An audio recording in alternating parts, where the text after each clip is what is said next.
This is the story of short-sighted management ending up wasting a lot of money. This is the story of Lufthansa Italia.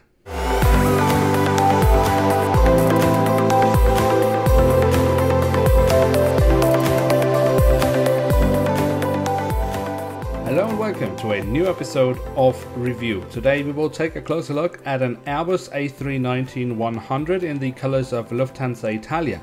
And we will also try to dig a little bit into the history of this airline. As always, we start off with the box, and here in the front we have a very nice close-up of a Lufthansa Italia aircraft.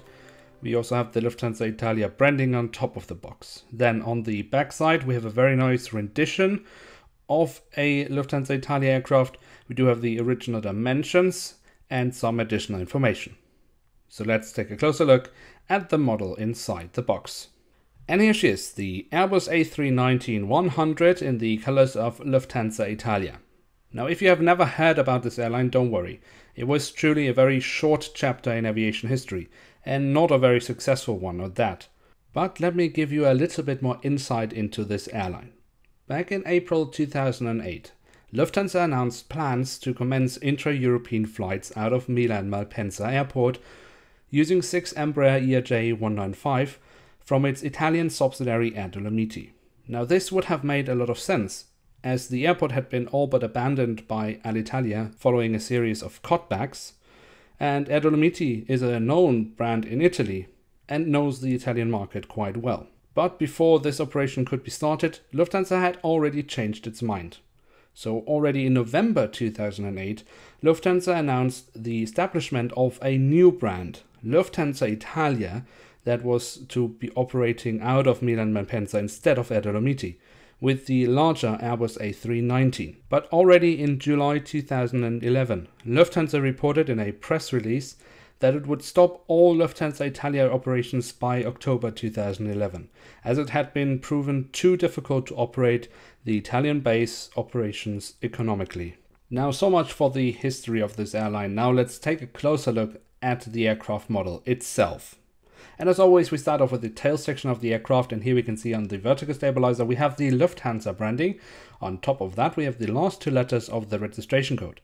On the fuselage we then have the full registration code, the German flag, the aircraft type specification and the name of the aircraft. In this case it is named after the Italian city of Milan.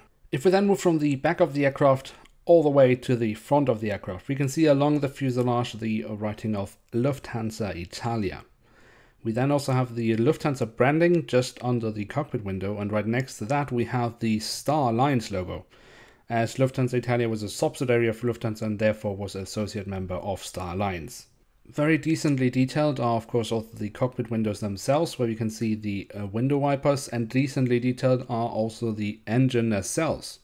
And from there we can then take a closer look at the wings here on the top side and here on the underside. Another nice detail is of course the emergency exit, which we can see here in the fuselage just above the wing.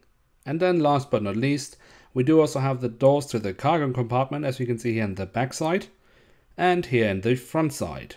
Now the chapter in aviation history that is known as Lufthansa Italia is a very short one and will probably be forgotten in the future. However, for me it is a quite crucial example of bad management. Lufthansa has an Italian subsidiary in Air Dolomiti, an airline that is well known in the Italian market and that knows the Italian market very well, especially in the northern Italian market that Lufthansa wanted to get into. So the decision to go with the unknown instead of with the known, for me is just a prime example of bad and short-sighted management in the aviation industry. Now with that, we have reached the end of today's episode. If you have enjoyed, feel free to leave a like, that would be very nice.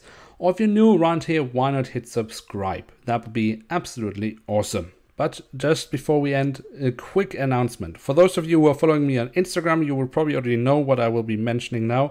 For those of you who are not following me on Instagram, this will probably be the first time that you hear about it. But very recently I have acquired the first things I need for a model airport, which means I will try to start doing model airport updates as soon as possible.